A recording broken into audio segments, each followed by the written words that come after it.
बिल्कुल दोस्तों, जैसा कि हमने सिलोज्म का चैप्टर बिल्कुल अच्छे तरीके से पढ़ा, क्वेश्चन नंबर 22 को उसको सही कर लेना। वो जल्दीबाजी में कुछ वो गलत टिक हो गया मेरे से, दोनों राइट होंगे। क्वेश्चन नंबर 22 जो कल वाला था, है ना, काफी लोगों को डाउट था उसके अंदर, तो मैं बता दूं कि क्वेश्चन नंबर 22 में बोथ आर करेक्ट, ठीक है, बाकी सब कुछ सही था, वो जल्दीबाजी में टिक हो गया, कोई इशू नहीं। चलिए अब देखिए दोस्तों यहां पे, है ना, डाइस और क्यूब, डाइस और क्यूब का डिफरेंस बताओ फटाफट से। What is the difference between dice and cube? ढंग से सुन लेना, यहां पर ढंग से सुन लेना इन चीजों के बारे में, क्योंकि बहुत से लोग पढ़ तो लेते हैं उनको, लेकिन चैप्टर ही क्लियर नहीं होता कि डाइस क्या होता है, क्यूब क्या होता है। याद रख लेना, क्यूब जो होगा वो 100% क्या होगा, only made by squares.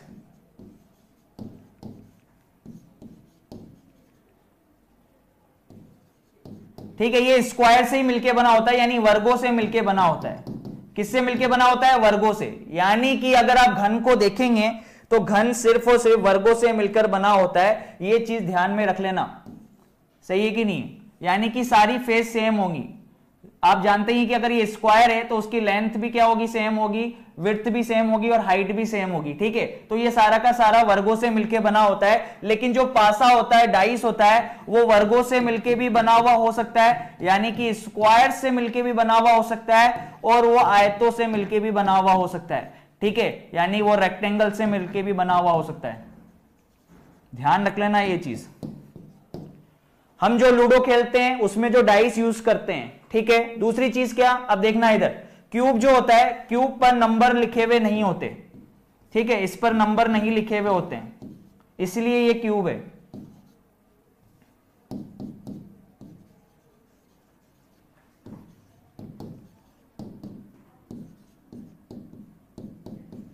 Number is not written, यहां पर इस पर क्या होता है, नंबर लिखे हुए होते हैं।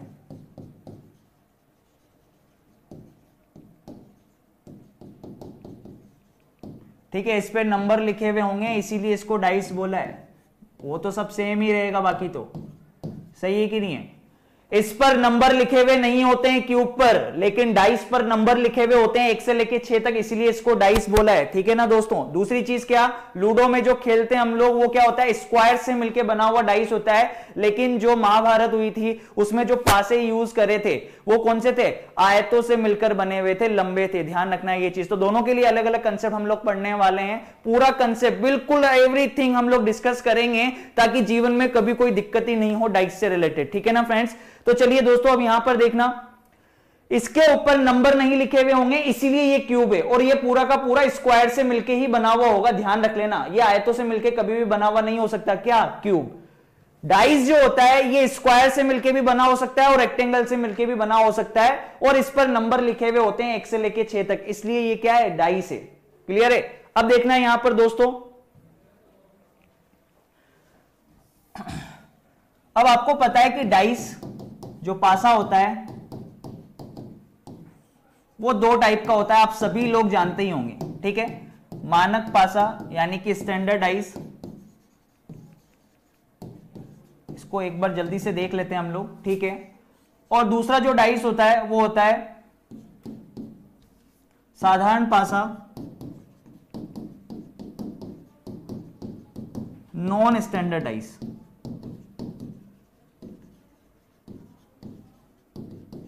फिर standard dice, sorry, non standard dice 2 part में डिवाइड हो जाता है, क्लोज्ड डाइस, ठीक है, बंद पासा, और ये हो जाता है ओपन डाइस, ठीक है, खुला पासा, ठीक है। ये अपने पास टोटल मिला के क्या है, ये उसके टाइप्स हो गए कि डाइस जो होता है 2 टाइप का होता है, मानक पासा और दूसरा होता है साधारण पासा, यानी कि standard dice, non standard dice. फिर जो नॉन स्टैंडर्ड डाइस है यानी कि साधारण पासा है, वो 2 तरीके से पढ़ेंगे, बंद पासा और खुला पासा, open dice and closed dice. Clear है कि नहीं है ये सारी चीजें, ठीक है। ये सभी लोग, आप सभी लोग अच्छे से जानते होंगे। क्वेश्चंस पे आने से पहले एक बार जल्दी से फटाफट से रूल्स देख लेते हैं, सारे रूल्स में एक बार में डिस्कस करने वाला हूं, ठीक है। सबसे पहले मानक पासा देख लेना क्या होता है।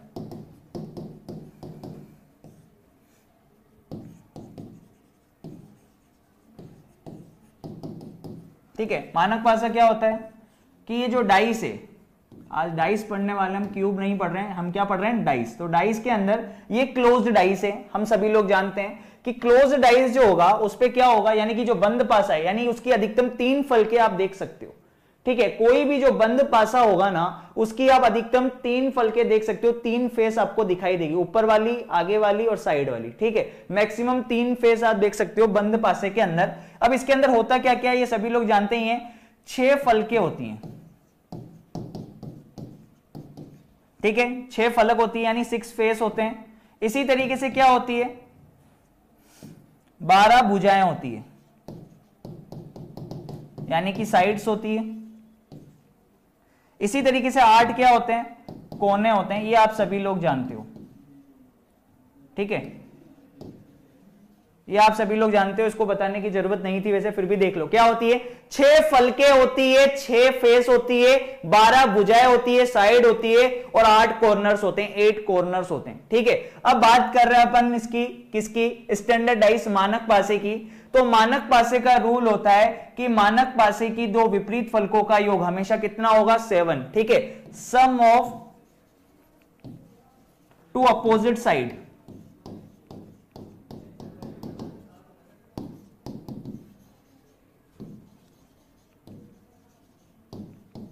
Always be 7। और जो लूडो में हम लोग यूज करते हैं वो स्टैंडर्ड डाइस ही यूज करते हैं। आप हमेशा उठा के देख लेना, लूडो का जो वो डाइस होता है, जो पासा होता है, उसकी दो विपरीत फलकों का योग हमेशा कितना होता है, 7 होता है। Sum of 2 opposite sides always be 7, यानी कि दो विपरीत फलकों का योग हमेशा 7 होता है। अब एक एक पॉइंट में यहां पर क्लियर करने वाला हूं, पूरा ढंग से सुन लेना इधर। ठीक है, हमने क्या पढ़ा कि दो विपरीत फलकों का योग 7 होगा। ठीक है, लेकिन दो अपोजिट फेस में से एक ही फेस आपको सामने दिखाई देगी, याद रख लेना ये चीज। दोनों फेस दो अपोजिट फेस कभी भी एक साथ दिखाई नहीं दे सकती है। जैसे अब देखना, ऊपर 1 है और मुझे पता लग गया कि दोनों फेस का सम कितना है, 7 है, तो 1 के अपोजिट डेफिनेटली कौन सी होगी, जल्दी से बताओ। 1 के विपरीत कौन सी होगी, 1 के विपरीत होगी कौन सी, 6 है ना, 6 होगी। 2 के अपोजिट कौन सी होगी, तो 2 के अपोजिट कौन सी होगी, 5। और इसी तरीके से 3 के अपोजिट, ठीक है, 3 के अपोजिट क्या होगी, 4।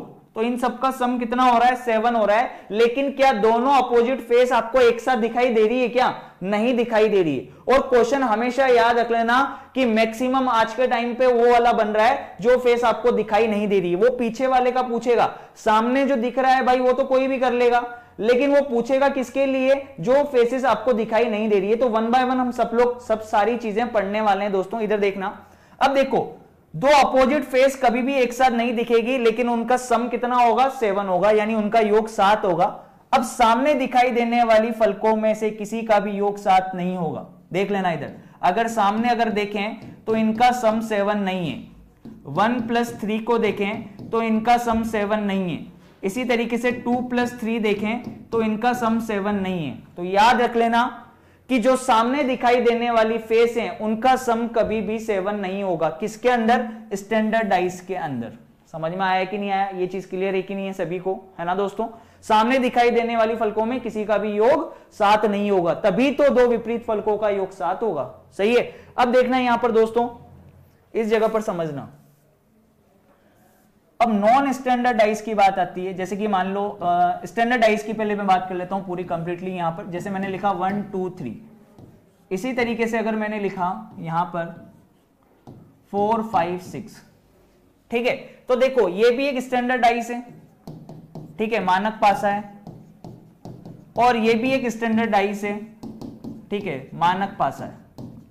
तो अगर सामने सिर्फ देख के पता लगाना हो, तो सामने देख के अगर पता लगाना हो तो 1 + 2 का सम 7 नहीं है ना, 1 + 3 का सम 7 नहीं है, ऐसे ही 2 + 3 का सम 7 नहीं है। तो इसी तरीके से अगर इस डाइस को देखें तो भले से ज्यादा हो जाएगा तो भी फर्क नहीं पड़ेगा, इसका सम भी 7 नहीं है, इसका सम देखो 7 तो नहीं है ना, ज्यादा है भले से, उससे क्या फर्क पड़ रहा है, बस 7 नहीं होना चाहिए। सामने दिखाई देने वाली फलकों में से किसी भी दो फलकों का योग 7 नहीं होना चाहिए। जो फ्रंट में आपको कोई सी भी दो साइड का सम है वो नेवर बी 7, ठीक है, कभी भी 7 नहीं होगा, याद रख लेना। किसके लिए, स्टैंडर्डाइज के लिए।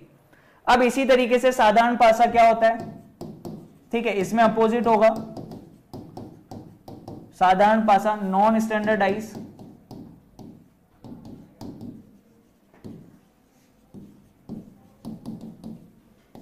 अब नॉन स्टैंडर्डाइज के अंदर देखना दोस्तों,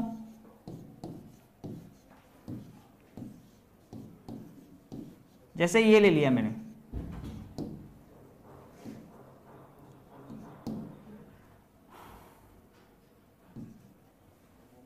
तो अब देखो यहां पर ये है नॉन स्टैंडर्डाइज। कैसे पता लगाया नॉन स्टैंडर्डाइज? भाई नॉन स्टैंडर्डाइज के साधारण पासे की दो विपरीत फलकों का योग कभी भी 7 नहीं होगा। ठीक है, अब देखो यहां पर, लेकिन सामने दिखाई देने वाली फलकों का योग 7 दिख गया, 1 + 6। सामने अगर 7 दिख गया, सामने अगर 7 दिख गया, फ्रंट में 7 दिख गया, तो क्या अपोजिट फेस पर 7 हो सकते हैं क्या? टोटल मिला के अपोजिट फेस का सम 7 हो सकता है क्या? नहीं हो सकता। देखो क्यों?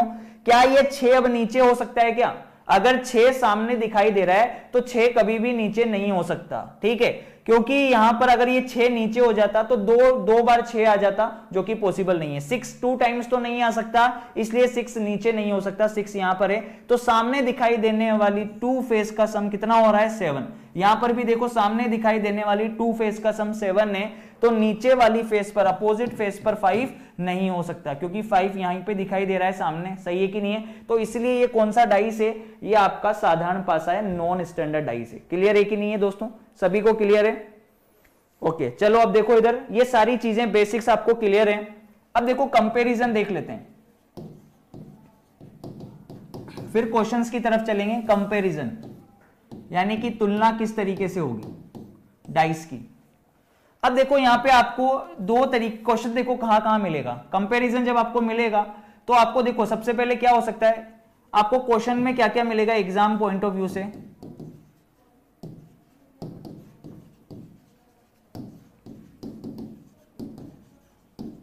एग्जाम पॉइंट ऑफ व्यू से देखो क्वेश्चन क्या क्या मिल सकता है, पहले ये देख लो। सबसे पहले सिंगल डाइस दे सकता है आपको, क्या दे सकता है? सिंगल डाइस दे सकता है। दूसरा आपको क्या दे सकता है इसके अंदर? ठीक है, 2 डाइस दे सकता है। तीसरा आपको मोर देन 2 दे सकता है। सही भाई, डाइस चैप्टर से क्या क्या दे सकता है? या तो सिंगल डाइस दे देगा आपको और 4 ऑप्शन बना देगा, या तो 2 डाइस दे देगा, या फिर 2 से ज्यादा 3 भी दे सकता है, 4 भी दे सकता है, 5 भी दे सकता है, कितने भी डाइस दे सकता है। और लास्ट हम पढ़ेंगे कौन सा? Open dice. तो मैक्सिमम 4 तरीके से क्वेश्चन बना सकता है, बस याद रख लेना। कुल मिला के आपको कितने?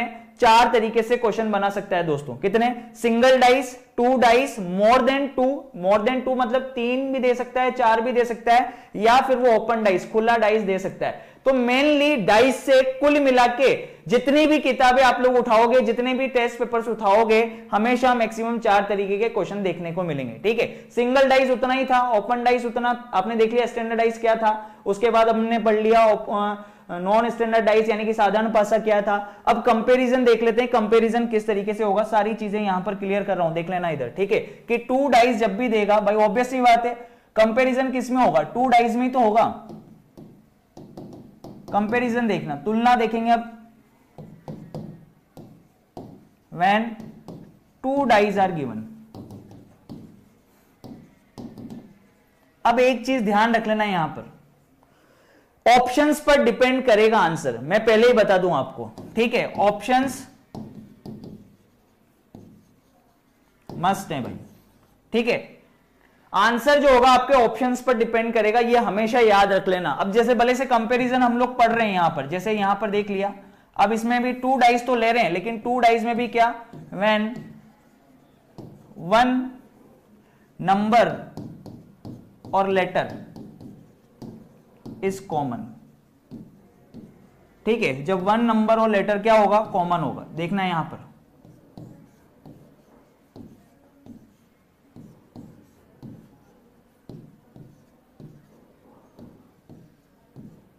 जैसे ये दे दिया उसने 1 2 3 एंड 1 4 5, तो कौन सा नंबर कॉमन है? फर्स्ट वाला नंबर कॉमन है। तो ये चीजें आपने पढ़ रखी होगी बहुत अच्छे से, कि जब भी किसी भी 2 डाइस के अंदर 2 नंबर, दोनों में से एक नंबर अगर कॉमन होगा, ठीक है, देखना ध्यान से, दोनों डाइस में एक नंबर कॉमन है, और अगर मेरे को अपोजिट फेस ज्ञात करनी है, विपरीत फलके ज्ञात करनी है, विपरीत फलक यानी कि अपोजिट फेस अगर फाइंड करनी है दोस्तों, तो क्या करेंगे हम लोग? इसको पकड़ के क्लॉकवाइज डायरेक्शन या एंटी क्लॉकवाइज डायरेक्शन में घुमा देंगे। अगर इसको क्लॉकवाइज डायरेक्शन में घुमाओगे तो इसको भी क्लॉकवाइज डायरेक्शन में घुमाना पड़ेगा। अगर इसको एंटी क्लॉकवाइज डायरेक्शन में घुमाओगे तो इसको भी फिर एंटी क्लॉकवाइज डायरेक्शन में घुमाना पड़ेगा। ये आपकी इच्छा है, जैसे मैं क्लॉकवाइज डायरेक्शन में घुमा रहा हूं इसको, ठीक है। क्लॉकवाइज डायरेक्शन में घुमाया तो इसके अंदर देखो प्रोसेस क्या बनेगा, 1 2 3, है ना। और यहां से अगर इसको प्रोसेस देखेंगे तो क्या बनेगा, 1 4 और 5। तो देखना इधर 3 के अपोजिट कौन हो गया 5, 2 के अपोजिट कौन हो गया 4, और अब देखो ऐसा कौन सा नंबर है जो आपको दिखाई नहीं दे रहा था, यहां पर 6 कहीं पर भी दिखाई नहीं दे रहा है। तो जो नंबर दिखाई नहीं देगा वो हमेशा कॉमन वाली साइड के अपोजिट होगा। तो 6 अपोजिट होगा किसके, 1 के अपोजिट होगा। 6 किसके अपोजिट हो जाएगा, 1 के अपोजिट हो जाएगा। तो ये सारी चीजें दोस्तों आपको अच्छे से पता नहीं है तो एक बार फिर भी देख लेना, है ना दोस्तों। चलिए अब देखिए यहां पर कुछ लोग सोचते हैं, क्या सोचते हैं, अब देखो गलती कहां हो सकती है, आपकी सोच कहां पर बदल सकती है कंपैरिजन करते टाइम पे, ये देख लेना, ठीक है। कंपैरिजन टाइम पे आप लोग कभी कभी ऐसा भी सोच सकते हो, कैसे कि यार ये 1 2 3 ये अपने पास कौन सा है, ये अपने पास कौन सा है, ये कौन सा डाइस है, जल्दी से बताओ, अरे जल्दी से बताओ ये कौन सा डाइस है, ये स्टैंडर्ड डाइस है, यानी कि मानक पासा है ना, ये मानक पासा है बिल्कुल।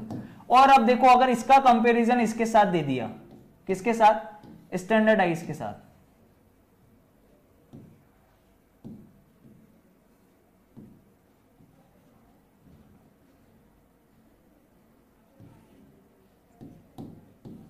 ठीक है, तो ये वैलिड कंपैरिजन होगी, ठीक है। ये भी स्टैंडर्ड डाइस है, ये भी स्टैंडर्ड डाइस है, सही है कि नहीं। कंपैरिजन इनका हो सकता है, कंपैरिजन नॉन स्टैंडर्ड्स में भी हो सकता है, जैसे 1 2 5 और ऐसे ही यहां पर ले लिया 1 3 4, ठीक है। ये नॉन स्टैंडर्ड है, नॉन स्टैंडर्ड यानी कि साधारण पासा है। ये कौन सा पासा है, साधारण पासा। तो वहां पर आपको सोचना नहीं है कंपेयर टाइम पे कि उसने क्या दिया है हमको, ठीक है ना।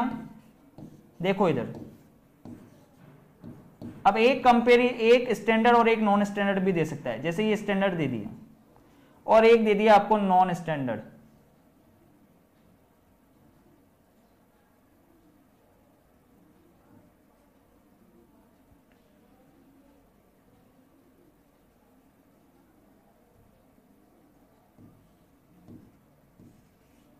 जैसे ये दे दिया, ठीक है आपको, तो आपको एक स्टैंडर्डाइज भी दे सकता है और कंपैरिजन नॉन स्टैंडर्ड के बीच में भी करवा सकता है। देखो आपकी सोच कहां पे बदल सकती है, यही चीज मैं आपको समझा रहा हूं यहां पे। देखो कंपैरिजन टाइम पे आपको कुछ भी सोचने की जरूरत नहीं है। कंपैरिजन वो स्टैंडर्ड के बीच में भी करवा सकता है, कंपैरिजन वो नॉन स्टैंडर्ड के बीच में भी करवा सकता है, या फिर कंपैरिजन वो स्टैंडर्ड और नॉन स्टैंडर्ड के बीच में भी करवा सकता है। ये चीज ध्यान रख लेना, ठीक है। आप बिल्कुल भी अपने दिमाग को ये नहीं सोचोगे कि यार ये कैसे हो सकता है कि यार एक स्टैंडर्ड दे दिया और एक नॉन स्टैंडर्ड दे दिया, हाउ इट पॉसिबल।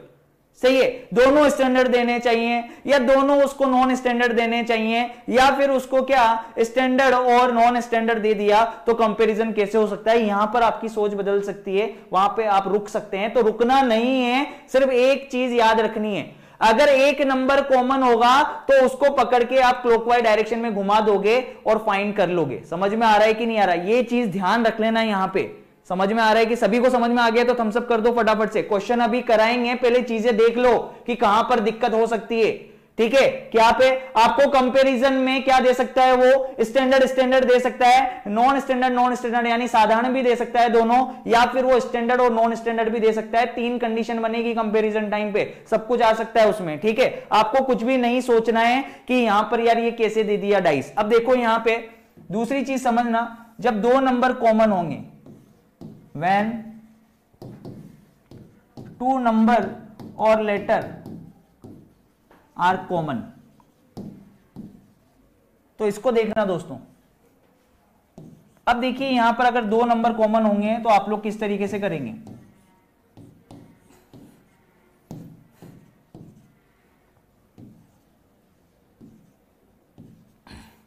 अगर 2 नंबर कॉमन है तो इसको हटा देंगे हम लोग, ठीक है, दोनों को जो कॉमन नंबर है उनको हटा दिया। अब जो हटा दिया तो बचा कौन सा 1, सही है। तो 1 के अपोजिट तो कौन हो गया 4, ये तो समझ में आ गया, क्लियर है कि नहीं है। जो अगर दो नंबर अगर आपके पास में कॉमन है या दो लेटर कॉमन है या दो सिंबल कॉमन है तो आपको करना क्या है, उन दोनों को हटा देना है। दोनों को हटाने के बाद जो बचेगा वो आपको क्या करना है, लेना है, यानी 1 के अपोजिट क्या हो गया 4।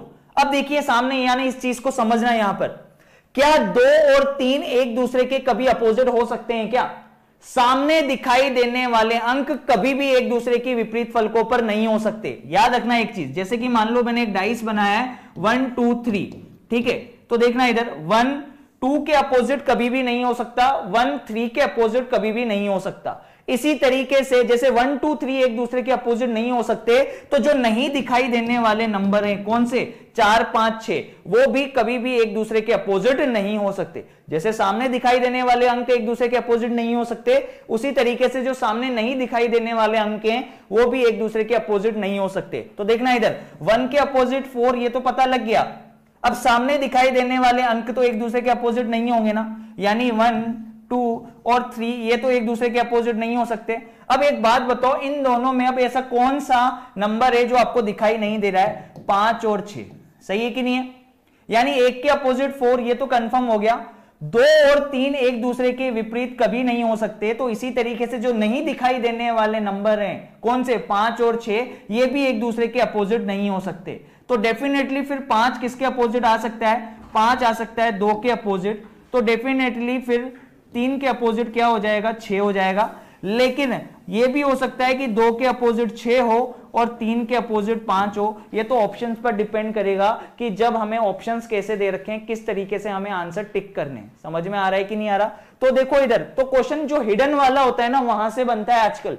जो सामने दिखाई दे रहा है उससे नहीं बनेगा, जो नहीं दिखाई दे रहा है ना, क्वेश्चन यहां से बनेगा कि 5 के अपोजिट क्या है या 6 के अपोजिट क्या है। ये चीजें ध्यान में रख लेना, ठीक है। अभी सारी चीजें पहले बेसिक पूरा क्लियर हो जाए, फिर धमाधम क्वेश्चन ही करने वाले हैं। कल भी हम लोग इसी के क्वेश्चंस करने वाले हैं, ओपन डाइस वगैरह सब कुछ। तो पूरी चीजें यहां पर देखो, ध्यान से समझना।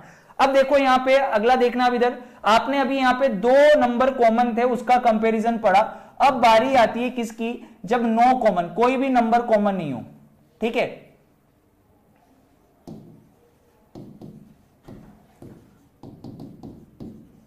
ठीक है, कंपैरिजन पढ़ रहे हैं अपन व्हेन 2 डाइस गिवन, लेकिन इसके अंदर थर्ड कंडीशन है कि नो कॉमन, कोई भी कॉमन नहीं हो। अब कोई भी कॉमन नहीं है तो क्या सिचुएशन बनेगी, सोच के देखो एक बार।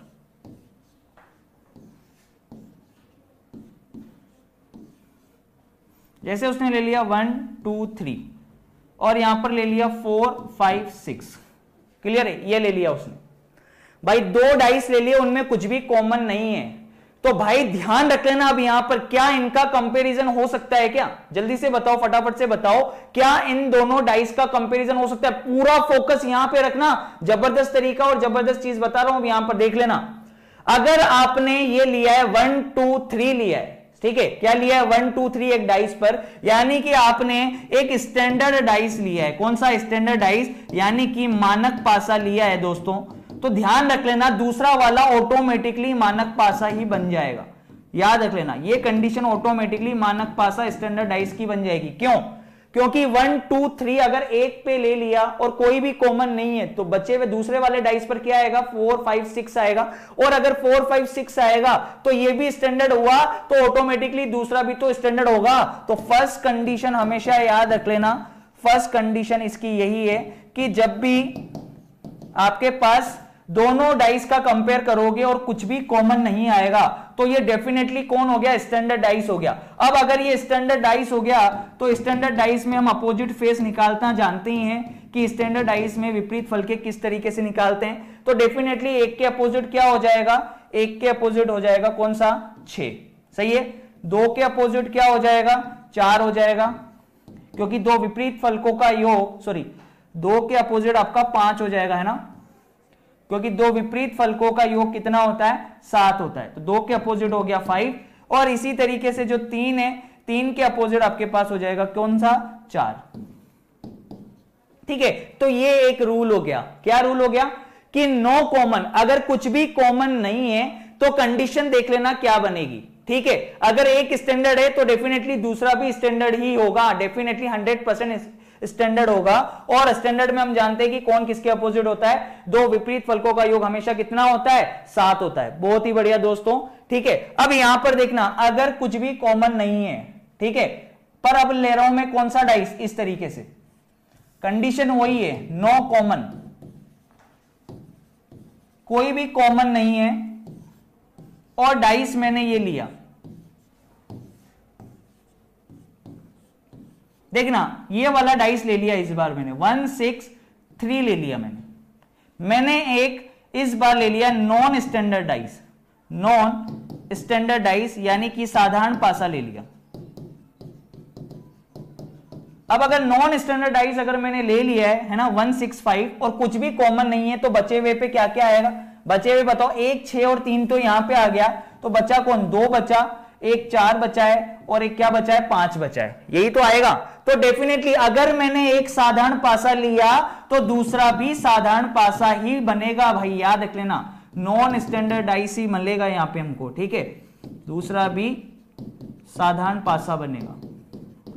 अगर एक मानक पासा लेंगे, अगर एक मानक पासा लेंगे तो दूसरा भी मानक पासा ही बनेगा, याद रख लेना। और अगर एक साधारण पासा लेंगे तो भैया दूसरा भी डेफिनेटली क्या बनेगा, साधारण पासा बनेगा, यानी कि वो अगर ये अपन ने ले लिया नॉन स्टैंडर्ड डाइस तो ये भी नॉन स्टैंडर्ड डाइस होगा, क्योंकि देखना इधर सामने दिखाई देने वाली फलकों का योग 7 हो गया है, तो ये नॉन स्टैंडर्ड डाइस है, यहां पर भी सामने दिखाई देने वाली फलकों का योग 7 है, तो ये भी नॉन स्टैंडर्ड डाइस है। अब कैसे पता लगाएं, जैसे मुझे ज्ञात करना है एक के विपरीत कौन होगा,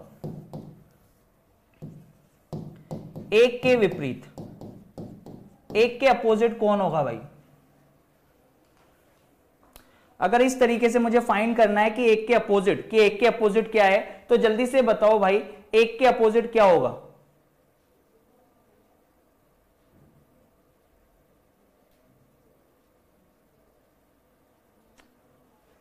रुकमनी अगर आप ऐसे ही लेट हो गए तो देखो कुछ नहीं हो सकता, मैं सीधी सी बात बता देता हूं आपको, क्योंकि पूरा बेसिक तो मैंने पढ़ा दिया, वापस से आप वीडियो देखना आराम से, ठीक है, नो कंपैरिजन चल रहा है।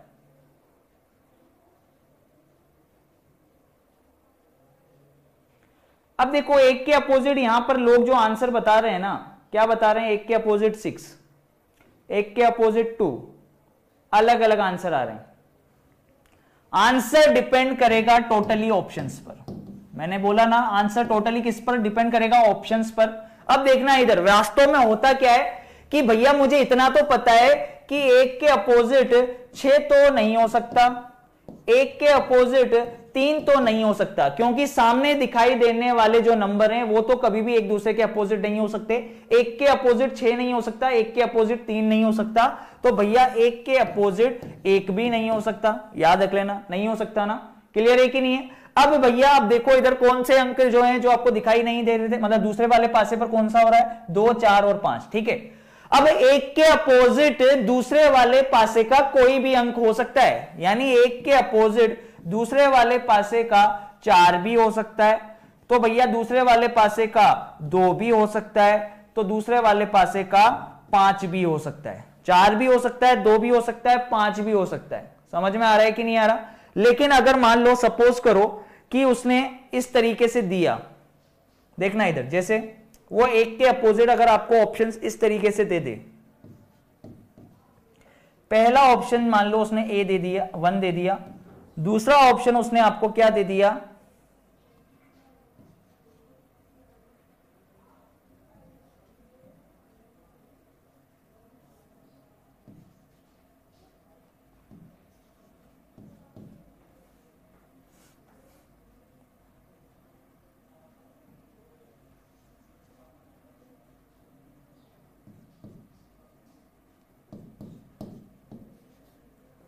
ऐसे दे दिया अगर आपको उसने ऑप्शन, अगर उसने एक के अपोजिट के आपको ऑप्शन ऐसे दे दिए 1 6 2 और 4 ऐसे दे दिया, यानी वो चाहता है कि आप एक ऑप्शन टिक करो और बताओ, तब आप क्या करेंगे। मैंने कहा ना ऑप्शन पर डिपेंड करेगा, बिल्कुल ये हो सकता है 4 भी हो सकता है, आंसर तो ये बनेगा 2 या 4 या 5 ये बनेगा। लेकिन दोस्तों अगर उसने ये दे दिया, आपको कि एक के अपोजिट ज्ञात करो कि एक के विपरीत क्या होगा, और आपको ऑप्शन ये दे दिए, तो जल्दी से बताओ क्या होगा। क्वेश्चन ये एक के विपरीत और ऑप्शन ये दे दिए उसने।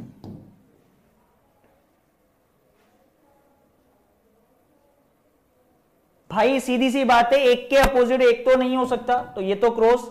एक के अपोजिट 6 भी नहीं हो सकता क्योंकि उसके साथ ही आ रहा है। अब ऑप्शन में सी ऑप्शन में 2 है और डी ऑप्शन में 4 है, और वो पूछ रहा है आपसे कि 2 और 4 में से टिक करो। तो एक चीज ध्यान रख लेना, अब यहां पर अगर वो चाहता है, एग्जामिनर चाहता है कि आप तो एक ऑप्शन फिर भी बताओ, कोई कंपैरिजन नहीं है, और फिर भी आप एक ऑप्शन वो चाहता है कि बताओ एक के अपोजिट क्या होगा, तो याद रख लेना ऊपर वाले के अपोजिट कौन सी होगी, ऊपर वाली होगी। फ्रंट वाली, आगे वाले के अपोजिट कौन सी होगी, आगे वाली फलक होगी उसके विपरीत। साइड वाली फलक के विपरीत भैया कौन सी होगी, साइड वाली होगी। ध्यान रख लेना ये चीज, ठीक है। ये भी हो सकता है कभी कभी, अगर वो फिर भी चाहता है, कोई कंपैरिजन नहीं है और फिर भी एग्जामिनर चाहता है कि आप एक ही ऑप्शन टिक करो, तो भैया पहले वाले पासे के विपरीत दूसरे वाले पासे का कोई भी अंक हो सकता है। लेकिन अगर फिर भी वो ऑप्शन टिक करवाना चाहता है तो एक को देख लो, एक कौन सी फेस पर आ रहा है, आगे वाली पे आ रहा है, तो दूसरे वाले पासे की आगे वाली फलक कौन सी है, 2, तो आंसर क्या बनेगा, 2 बनेगा, 4 नहीं बनेगा।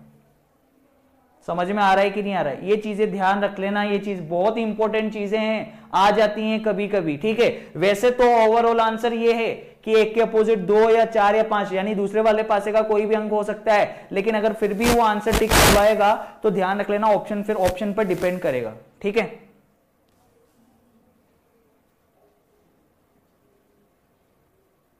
ठीक है ना दोस्तों, कंपैरिजन आपको समझ में आ गए। हम लोग क्वेश्चंस पर चलें अब लोग, ठीक है। सभी लोग रेडी हैं क्वेश्चंस के लिए, फटाफट से थम्स अप कर दो और बता दो क्वेश्चंस के लिए रेडी हो या नहीं हो, ठीक है। चलिए क्वेश्चंस पर चलते हैं अब।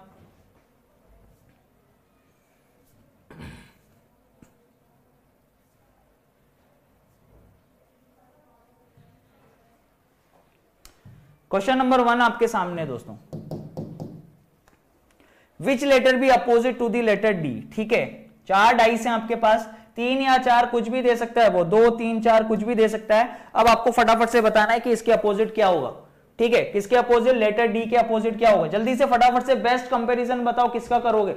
डी के अपोजिट पूछा है तो सबसे पहले वो ढूंढ लो, कौन सा ढूंढोगे, सिर्फ वो ढूंढ लो जिसके ऊपर हमको क्या करना है, एक अक्षर कॉमन हो। तो डी देख लो, डी सी इसमें आ रहा है, इसमें कुछ आ रहा है क्या कॉमन, इसमें एक नंबर एक कौन कॉमन आ रहा है, सी और ई आ रहा है इसमें कॉमन। तो वैसे भी डी के अपोजिट पूछा है तो अपन डायरेक्टली यहां से कर सकते हैं, सी और ई को अगर आप कट कर लोगे, सी और ई को कट कर लो, खत्म, तो हमसे डायरेक्टली निकल कर आ गया ए, ठीक है। ए ऑप्शन आ जाएगा, लेटर डी के अपोजिट क्या हो गया, ए। बहुत ही बढ़िया, चलते हैं नेक्स्ट अगले क्वेश्चन की तरफ। क्वेश्चन नंबर 2, फटाफट से अब देखते हैं कितनी स्पीड से आप लोग क्वेश्चन कर सकते हो। क्वेश्चन नंबर 2 फटाफट से, एफ के अपोजिट कौन होगा,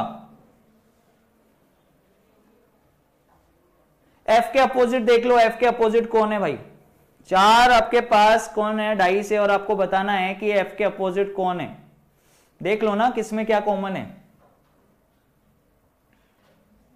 ऐसे डाइस देख लो जिनमें एक ही अक्षर आपके पास आपको दिखाई दे रहा हो। जैसे कि इसके अंदर आ रहा है सी, फर्स्ट और थर्ड में अगर कंपैरिजन करें इसमें सी आ रहा है, इसको पकड़ के घुमा दोगे, इसको पकड़ के भी घुमा दोगे। अब इसमें इन दोनों में देखो कौन सा दिखाई नहीं दे रहा है, फर्स्ट और थर्ड में सारे दिखाई दे रहे हैं, A B C D E, F दिखाई नहीं दे रहा, तो जो दिखाई नहीं देगा वो कॉमन वाले के अपोजिट आएगा, यानी सी के अपोजिट कौन हो, एफ के अपोजिट कौन होगा, सी। सी ऑप्शन में ही सी है, या फिर आप पूरा भी कर सकते हो, सी ए ई, इसको जमा के करोगे तो क्या बनेगा, सी डी बी। तो ए के अपोजिट डी, ई के अपोजिट बी, जो दिखाई नहीं दे रहा है वो कॉमन वाले के साथ आ जाएगा, यानी कि एफ दिखाई नहीं दे रहा तो एफ सी के अपोजिट आ जाएगा, ठीक है ना दोस्तों। चलते हैं नेक्स्ट अगले क्वेश्चन की तरफ।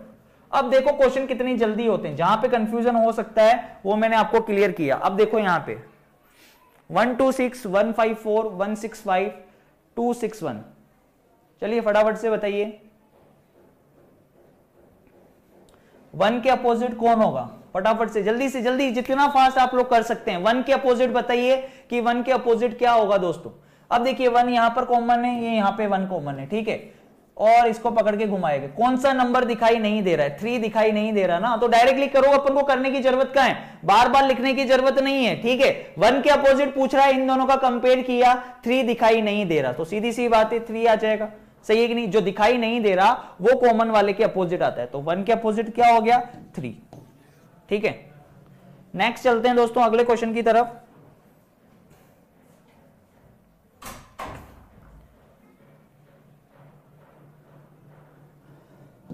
क्वेश्चन नंबर 4 आपके सामने है। अब वो पूछ रहा है आपसे अल्फाबेट बी के अपोजिट क्या होगा? अल्फाबेट बी के अपोजिट क्या होगा भाई? बी के अपोजिट जल्दी से बताओ। तो देखो इधर सी और डी, इसको अगर कट कर दें, ये डायरेक्टली दिख रहा है, सी और डी को कट कर दें तो बी के अपोजिट क्या हो जाएगा? ई। जब दो कॉमन होंगे तो उनको कट करने के बाद आ जाएगा, तो बी के अपोजिट ई, यानी कि D option is the correct answer. सही है ना? चलते हैं नेक्स्ट अगले क्वेश्चन की तरफ। अरे धमाधम बड़े क्वेश्चंस की झड़ी लग गई है अब तो, फटाफट से बेसिक हो गया, आप क्वेश्चंस करने हैं, फटाफट से देखते हैं कितना फास्ट आप लोग क्वेश्चन कर सकते हो, यही तो मजा है कि नहीं दोस्तों? चलिए फटाफट से बताइए। अब यहां पर वो बोल रहा है कि having C opposite the face having C, C के अपोजिट क्या होगा? जल्दी से आंसर करो, जल्दी से आंसर करो, कितना फास्ट आप लोग कर सकते हैं क्वेश्चन, ये डिपेंड करेगा। ठीक है, सी के अपोजिट क्या होगा भाई? सी के अपोजिट बोला है, सी के अपोजिट। अब देखो जेड वाई यहां आ रहा था सी के अपोजिट बोला है ना, तो ये ले लिया हमने, इसको कंपेयर में लेते हैं एक्स वाई। ठीक है, ये एक्स वाई कैंसिल किया, यहां से इस फर्स्ट और लास्ट का कंपेयर किया, एक्स वाई कैंसिल किया, तो कौन आ जाएगा? जेड। सही है कि नहीं है? सी के अपोजिट कौन आ गया? Z. A option is the correct answer friends. ठीक है, बहुत ही बढ़िया दोस्तों। चलिए फटाफट से क्वेश्चन नंबर नेक्स्ट चलते हैं अगले क्वेश्चन पे। चलिए अब बताना है आपको एफ के अपोजिट कौन है। Who appear opposite to the F, F के अपोजिट कौन है? जल्दी से बताओ। थोड़ी सी प्रैक्टिस के लिए है ताकि आपको चीजें डायरेक्टली दिखें। कल आपको वो सारे ट्रिकी क्वेश्चन कराऊंगा जिनमें आपको काफी दिक्कत होगी, इसीलिए आज बेसिक कंसेप्ट्स और साथ ही साथ इन क्वेश्चंस की प्रैक्टिस कर लेना एक बार। ठीक है, एफ के अपोजिट कौन होगा? जल्दी से बताओ एफ के अपोजिट। अब वो बोल रहा है कि एफ के अपोजिट फाइंड करना है, ई मुझे यहां पर दिखाई दे रहा है। सही है कि नहीं? इसको पकड़ के राउंड कर दिया, इसको पकड़ के राउंड कर दिया, तो जल्दी से यहीं पर देख लो क्या बनेगा सीक्वेंस, ई सी डी और यहां बनेगा ई ए एफ। तो उसने बोला था एफ के अपोजिट कौन है, तो एफ के अपोजिट कौन आ गया? डी। डी इज दी, ठीक है, एफ के अपोजिट ही पूछना, विच अल्फाबेट एफ अपीयर, किसके अपोजिट एफ आएगा?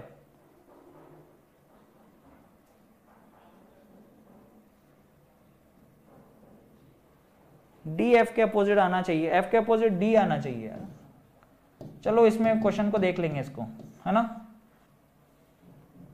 एक ऑप्शन कर लेना डी। क्लियर है? Question number 7।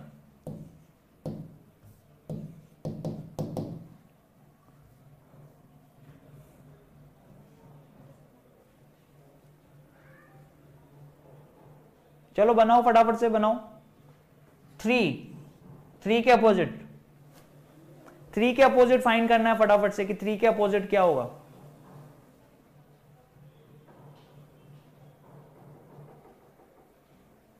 देखो इधर दोनों में कॉमन क्या आ रहा है? 6। इसको पकड़ के राउंड किया, इसको पकड़ के राउंड करोगे। ठीक है, तो 6 4 5 और ये 6 4 3 और ये बनेगा 6 5 2, तो 2 और 3 एक दूसरे के अपोजिट आ जाएंगे, तो 3 के अपोजिट 2, यानी कि C option is the correct answer.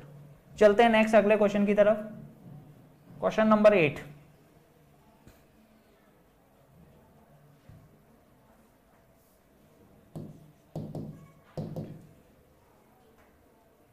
Question mark की जगह पर क्या आएगा? अब आया ढंग का क्वेश्चन, अब आया है बढ़िया क्वेश्चन, जबरदस्त क्वेश्चन। क्वेश्चन मार्क की जगह पर क्या आएगा?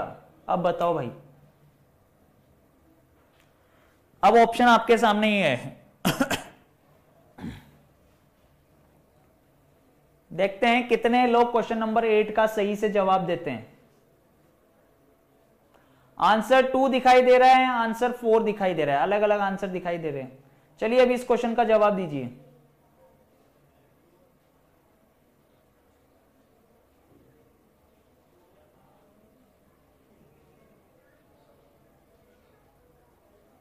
आया ना क्वेश्चन तगड़ा, बढ़िया क्वेश्चन आया ना, जबरदस्त क्वेश्चन आया। क्वेश्चन मार्क की जगह फाइंड करना है अब भैया मिसिंग कर दिया। अब वो पूछ रहा है कि क्वेश्चन मार्क की जगह पर क्या आएगा।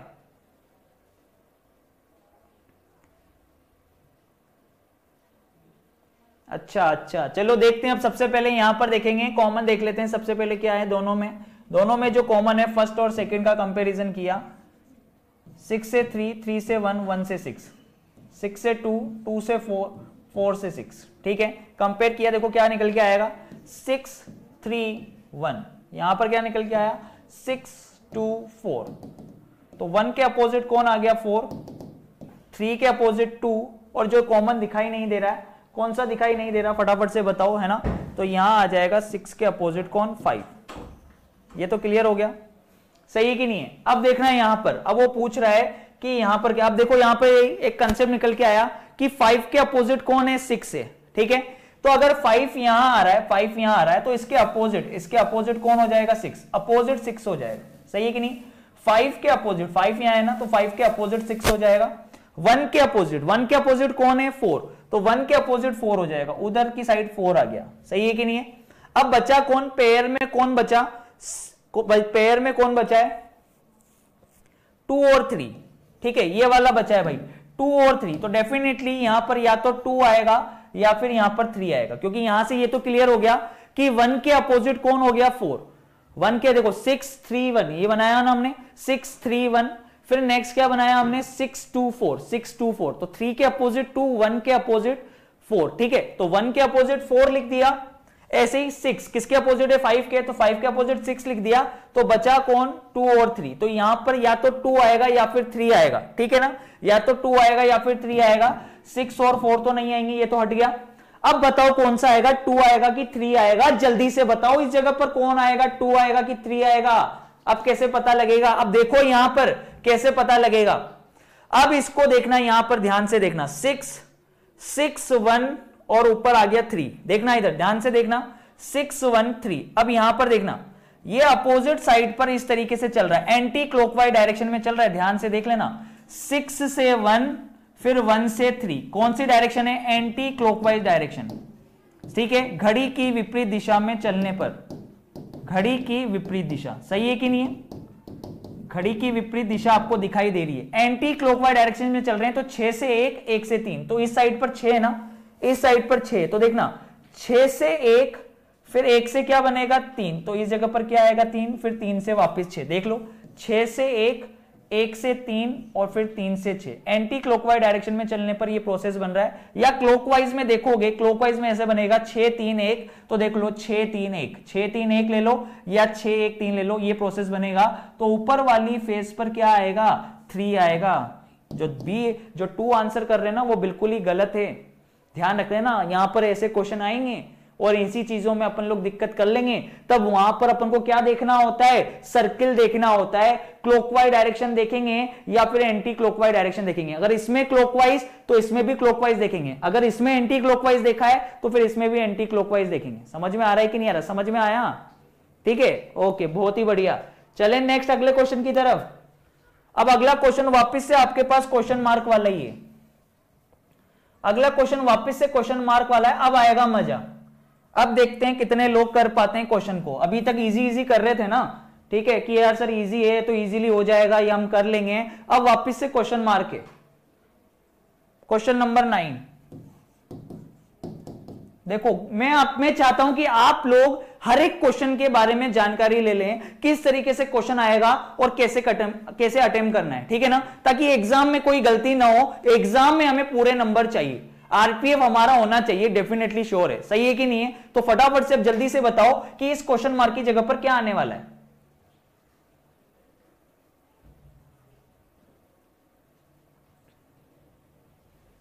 वापिस देख लेना, वापिस से समझाऊंगा। अब देखो दोनों में कॉमन क्या दिख रहा है, दोनों में कॉमन है डिवाइड, ठीक है।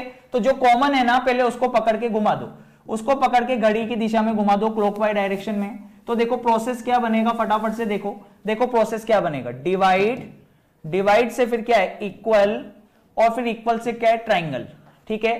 तो यहां पर प्रोसेस क्या बनेगा, डिवाइड, फिर क्या है, मल्टीप्लाई, और फिर है ओ बन रहा है ना, ऐसे सर्किल बन रहा है।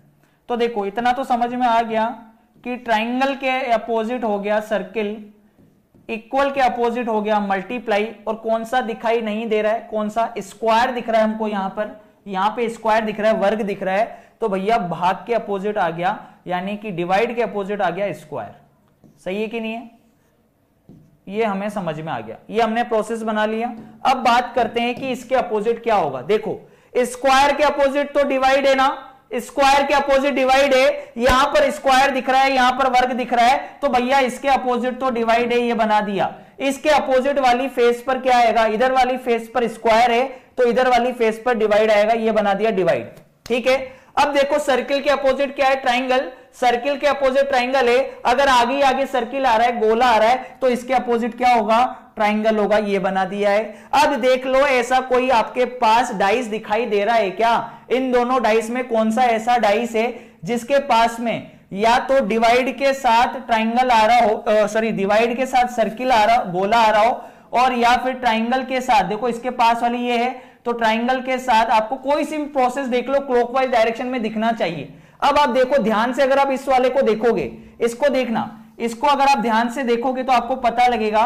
अगर डिवाइड से गोले पर जा रहे हैं तो फिर गोले से आगे मल्टीप्लाई आना चाहिए एंटी क्लॉकवाइज डायरेक्शन में, है ना, घड़ी की विपरीत दिशा में ये प्रोसेस बनना चाहिए। डिवाइड सर्किल मल्टीप्लाई, तो देखना ये डिवाइड आ रहा है, तो डिवाइड से ये सर्किल, और फिर सर्किल से इस जगह पर क्या आ जाएगा, मल्टीप्लाई, और फिर वापस से मल्टीप्लाई से डिवाइड। एंटी क्लॉकवाइज डायरेक्शन, घड़ी की विपरीत दिशा में चलने पर यह क्रम बन रहा है कि नहीं बन रहा है, सामने दिखाई दे रहा है। तो सेम टू सेम ये भी हम यहां पर अप्लाई करेंगे, घड़ी की विपरीत दिशा में चलने पर यह प्रोसेस चलेगा, यानी डिवाइड से गोला, गोले से फिर मल्टीप्लाई, तो जो आंसर बनेगा वो क्या आएगा, मल्टीप्लाई आएगा। ये रॉन्ग हो गए, बस खत्म। बहुत ही बढ़िया दोस्तों, जबरदस्त, मजा आ गया यार, मजा आ गया, देख के ही मजा आ गया यार। सीरियसली मैक्सिमम लोगों का 99 100% लोगों का यही आंसर है, एक ही बार में क्वेश्चन समझ में आ गया। ये होना चाहिए बिल्कुल, सही है कि नहीं? बोलते ही क्वेश्चन समझ में आ जाना चाहिए। ठीक है, बहुत ही बढ़िया, आराम से वीडियो देखोगे ना, बहुत अच्छा लगेगा। कल धमाकेदार क्वेश्चंस करने वाले हैं, सारी चीजें हमने क्लियर कर ली है। आज बेसिक के साथ साथ इतने सारे क्वेश्चंस भी कर लिए हमने, ठीक है ना? तो बिल्कुल दोस्तों रेडी हो जाओ अब कल के सेशन के लिए। कल का सेशन बहुत ही जबरदस्त और धमाकेदार होने वाला है। साथ ही साथ मैं आपको पीडीएफ में कुछ क्वेश्चंस दे रहा हूं, वो आपको सोल्व करने हैं, ठीक है? और ये मेरे उन दोस्तों के लिए जिन्होंने आज बहुत मेहनत करी। जहां हिम्मत समाप्त होती है वहीं हार की शुरुआत होती है, तो आप अपना धीरज मत खोइए और अपना कदम फिर से उठाइए दोस्तों। इसी तरीके से आगे बढ़ते रहना है ना, बिल्कुल आगे बढ़ते रहना है, बिल्कुल घबराना नहीं है। आरपीएफ हमारा होगा डेफिनेटली, है ना दोस्तों? तो जो लोग चैनल पर नए हैं वो सबसे पहले चैनल को सब्सक्राइब कर लीजिए। इससे रिलेटेड जो पीडीएफ होगी आपको वाईफाई स्टडी की ऐप से डाउनलोड कर लेनी है फ्रेंड्स, ठीक है? Bye bye, take care, love you all.